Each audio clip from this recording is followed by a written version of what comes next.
Shalom, jemaat GAP Daat yang dikasihi Tuhan. Selamat berjumpa kembali di ibadah online pada malam hari ini. Pada malam hari ini, saya mengambil tema pergumulan. Sebab waktu saya berdoa, Tuhan berikan tema ini. Mari kita berdoa terlebih dahulu. Terima kasih buat kasih-Mu Bapa. Engkau menyatukan kami di tempat ini.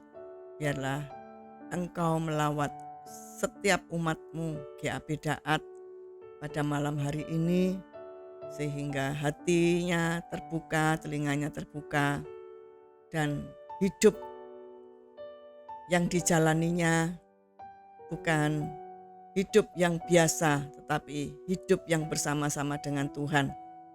Karena setiap orang pasti mempunyai sebuah pergumulan kehidupan.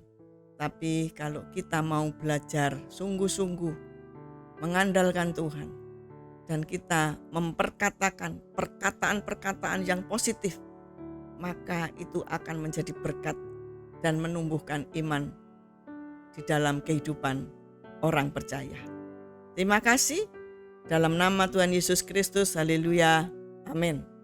Jadi tema malam hari ini seperti yang saya sebutkan tadi, yaitu pergumulan, ya. Setiap kita punya pergumulan, setiap kita punya masalah. Bahkan masalah itu tidak diundang datang sendiri. Kadang-kadang masalah itu datang terus gitu ya. Firman Tuhan katakan bahwa setiap permasalahan yang kita hadapi, apabila kita bersandar kepada Tuhan, meskipun masalah itu datang, maka Tuhan sendiri yang akan tuntun. Karena janji firman-Nya di dalam kitab Roma 8 ayat 37 bahwa kita ini adalah orang-orang yang menang. Dan itu pasti terjadi. Bukan berarti kita lepas dari permasalahan. Meskipun kita dikatakan orang-orang yang menang, bukan berarti kita itu terbebas dari masalah. Karena segala yang Tuhan izinkan di dalam kehidupan kita, itu sebetulnya untuk mendewasakan kita. Supaya kita itu benar-benar menjadi dewasa, itu yang pertama. Jadi permasalahan yang Tuhan izinkan di dalam kehidupan kita, itu menjadikan kita ini benar-benar manusia yang tangguh, manusia yang utuh di hadapan Tuhan. Tidak mudah dipecah-pecahkan oleh situasi seperti itu. Karena apa? Seperti saya katakan tadi, bahwa kita itu diciptakan untuk menjadi orang-orang yang benar.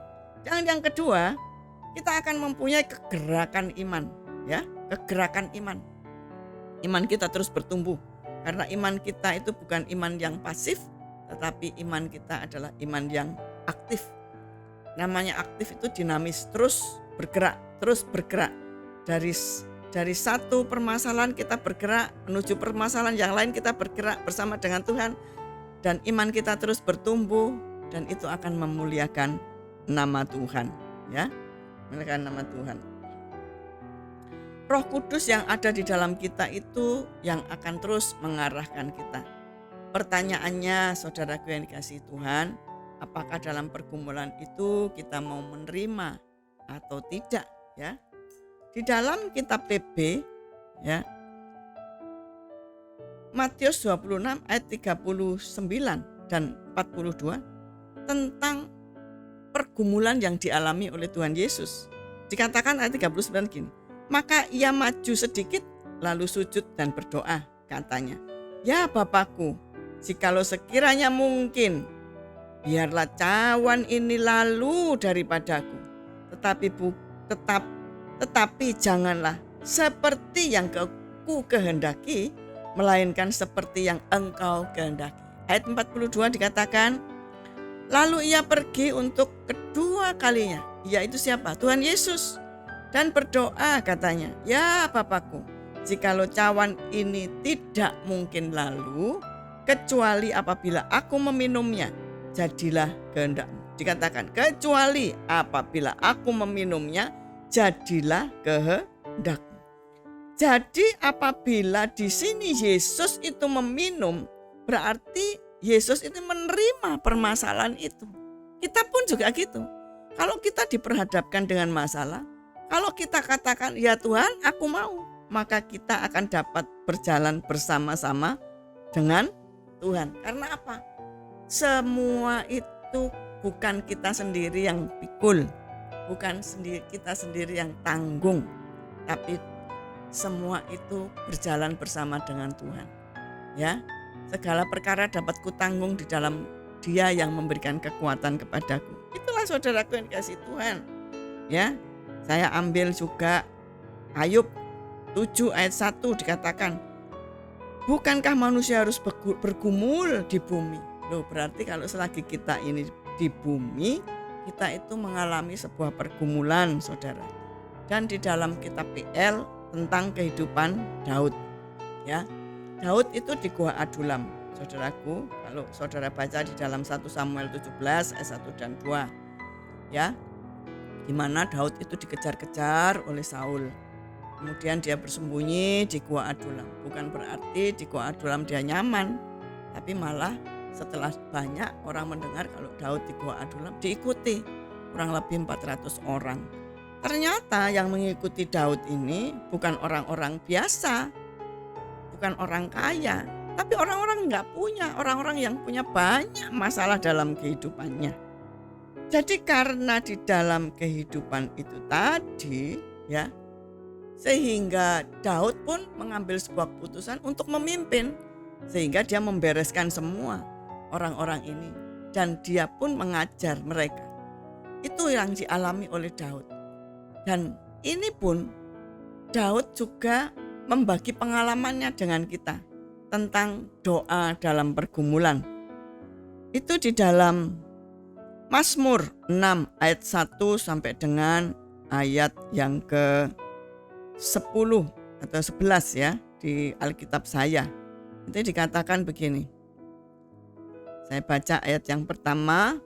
Untuk pemimpin biduan dengan permainan kecapi menurut lagu yang ke-8 Mazmur Daud. Ya Tuhan, janganlah menghukum aku dalam murka-Mu, dan jangan menghajar aku dalam kepanasan amarah-Mu. Kasihanilah aku Tuhan, sebab aku merana. Sembuhkanlah aku Tuhan, sebab tulang-tulangku gemetar, dan jiwaku pun sangat terkejut.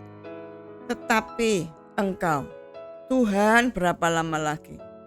Kembalilah pula, Tuhan, luputkanlah jiwaku. Selamatkanlah aku oleh karena kasih setiamu. Sebab di dalam maut tidaklah orang ingat kepadamu. Siapakah yang akan bersyukur kepadamu di dalam dunia orang mati? Ayat 7. Lesu aku mengeluh. Setiap malam aku menggenangi tempat tidurku. Dengan air mataku aku membanjiri ranjangku. Mataku mengindap karena sakit hati, rabun karena semua lawanku. Ayat yang ke-9. Menjauhlah daripadaku kamu sekalian yang melakukan kejahatan, sebab Tuhan telah mendengar tangisku. Tuhan Allah mendengar permohonanku.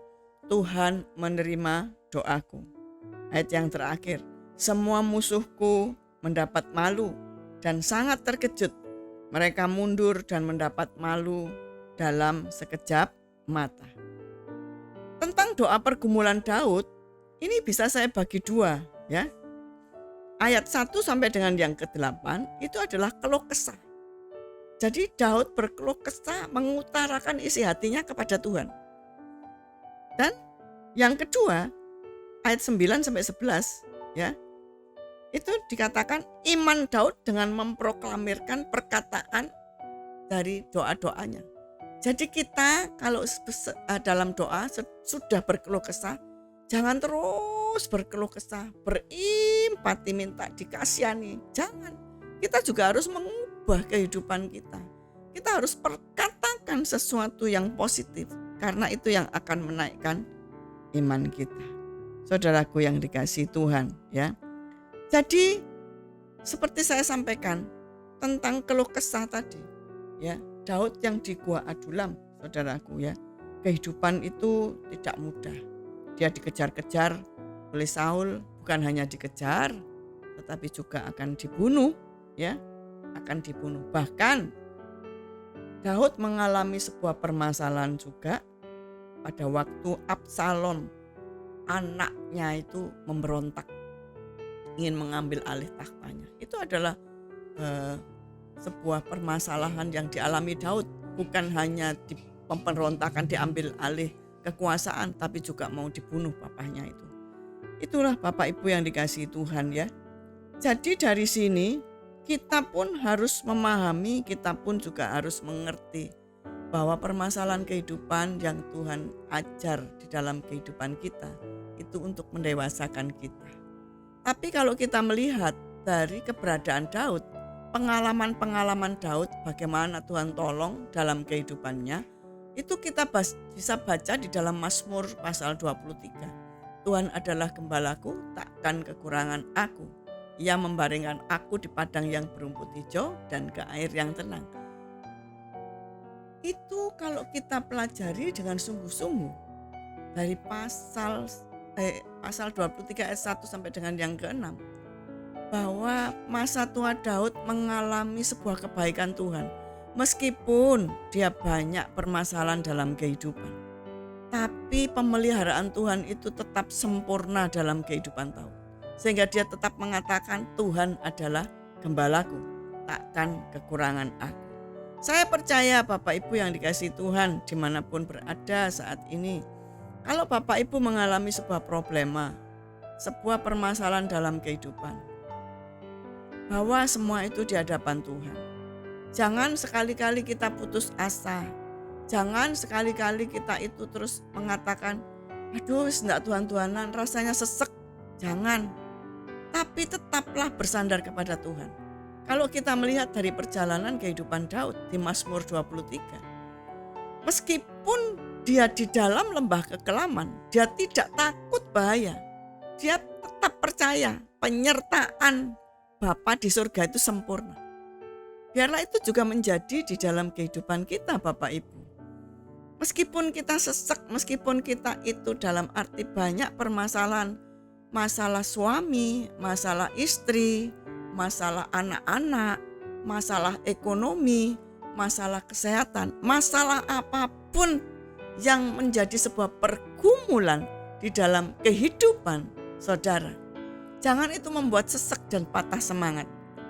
Tapi serahkan semuanya itu kepada Tuhan.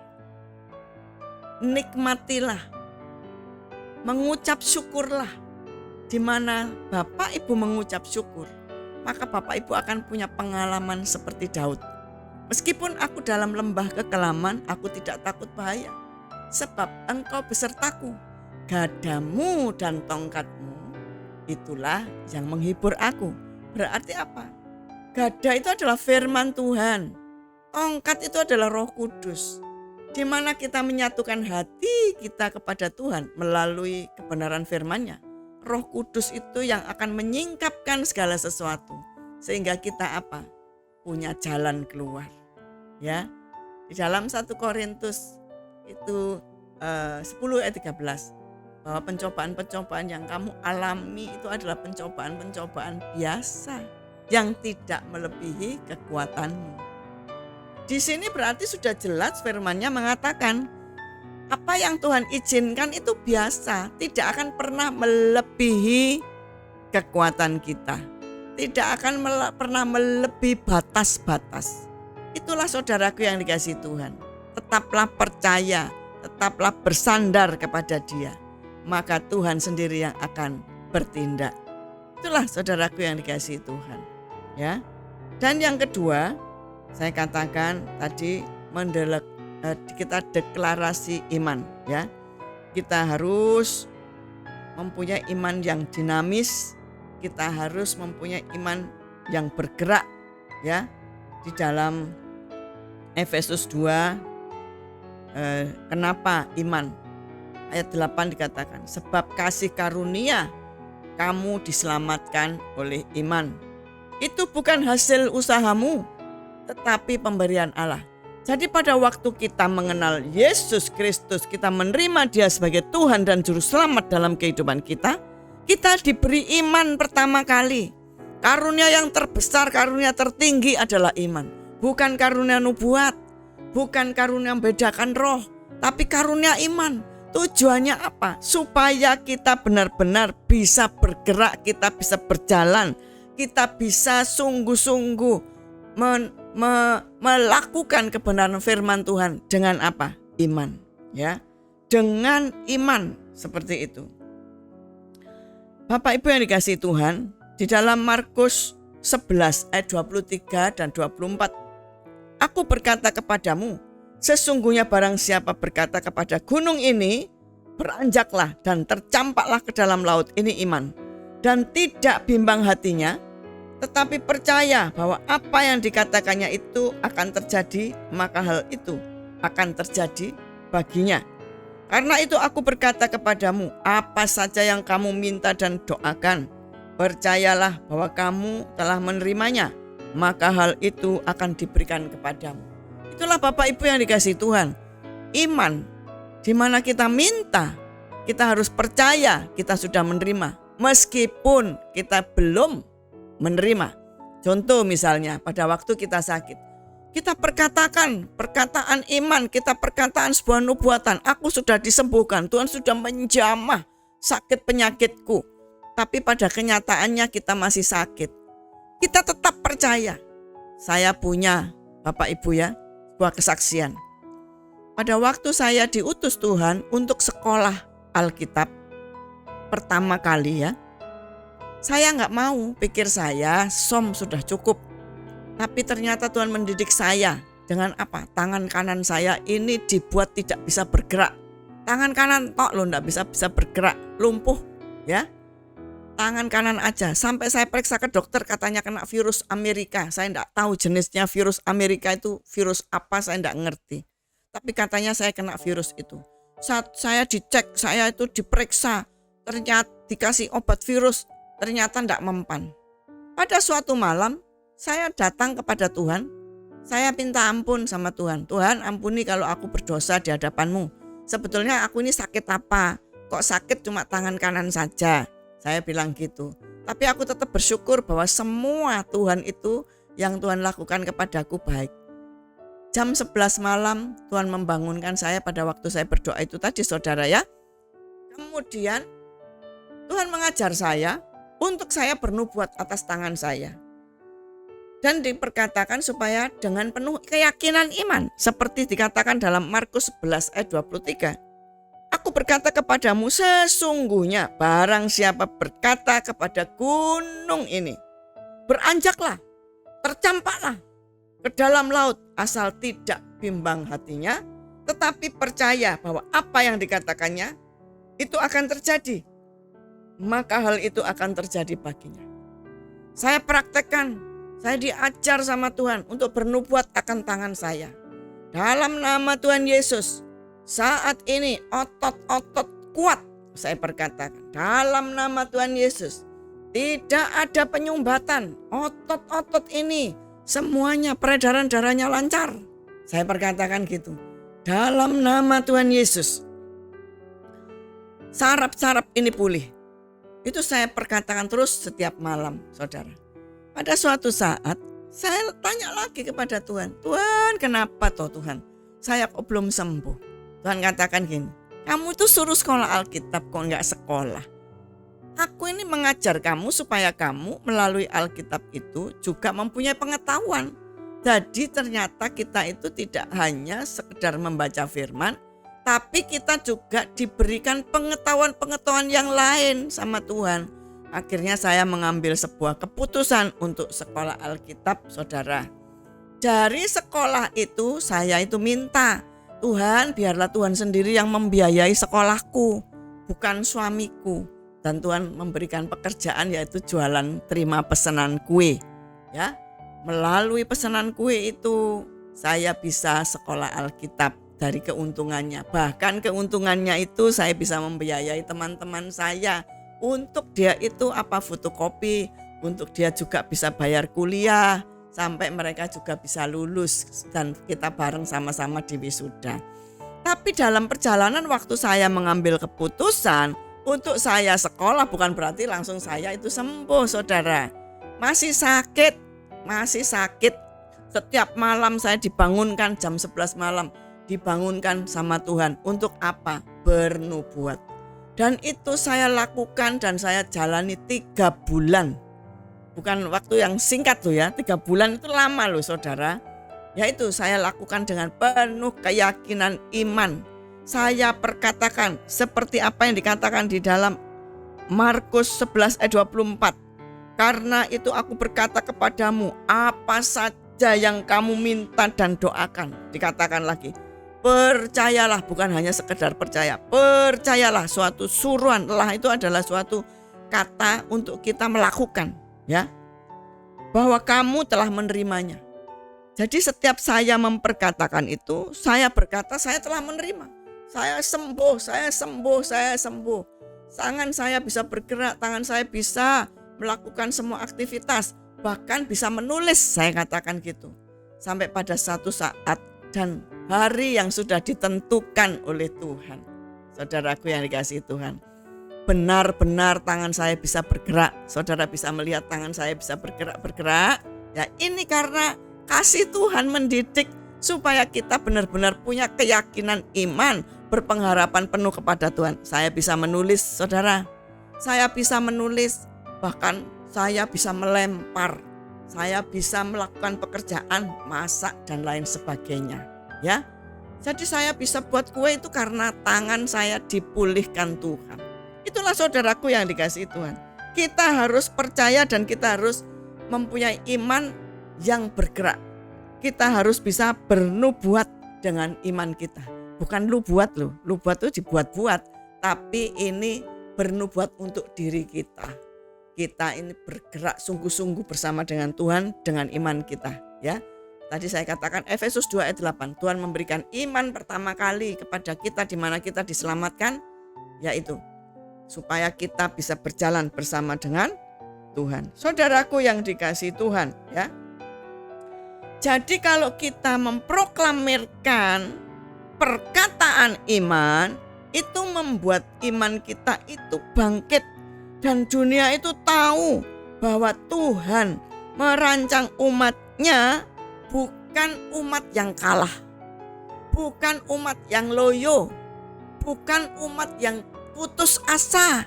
Tetapi seperti saya katakan dalam Roma 8 ayat 37, adalah lebih dari orang-orang yang menang. Kuncinya apa? Perkatakan firman Tuhan. Perkatakan firman Tuhan. Katakan misalnya, Allahku memenuhi segala kebutuhanku menurut kekayaan dan kemuliaannya di dalam Yesus Kristus Tuhan. Itu adalah perkataan iman, saudara, ya. Bilur-bilurmu menyembuhkan.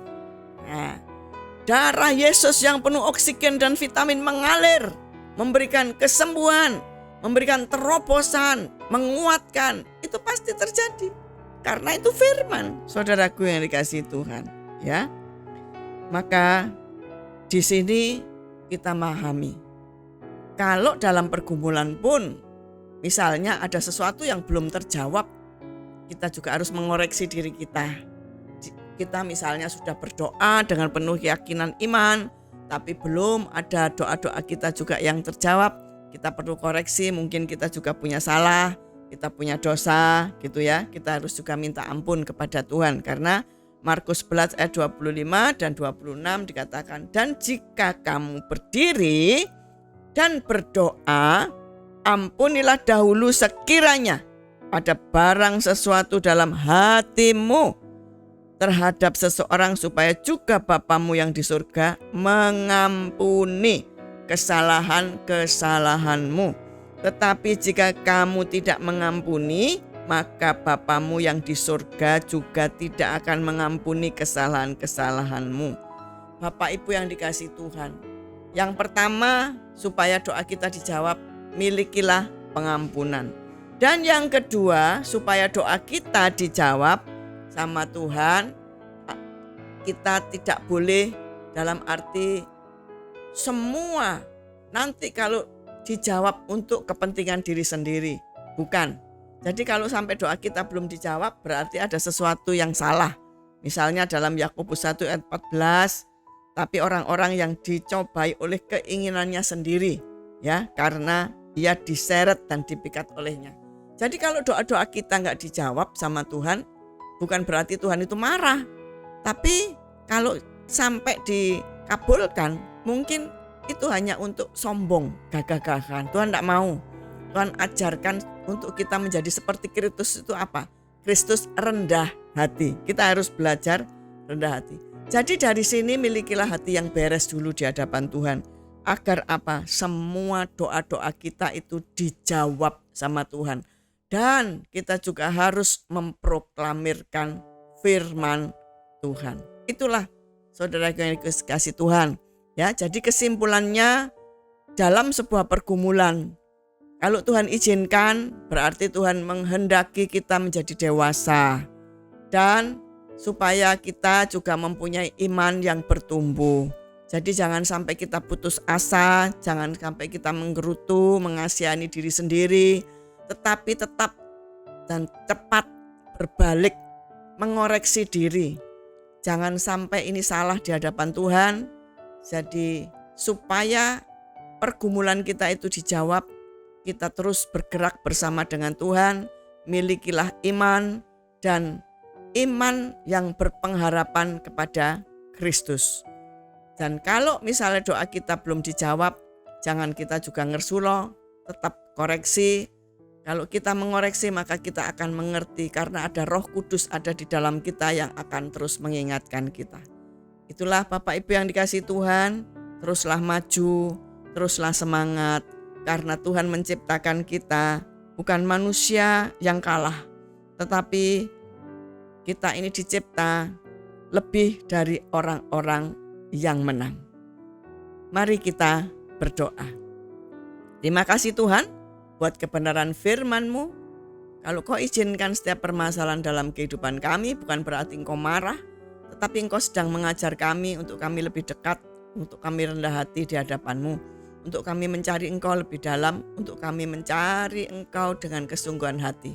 Terima kasih, biarlah Kau meteraikan kebenaran firman-Mu dalam hidup kami, dan ajari kami untuk terus bergerak bersama dengan Tuhan, dengan iman kami dan berpengharapan dan percaya penuh, dan apa saja yang kami doakan Tuhan, semua telah kami terima dan kami pasti menerimanya.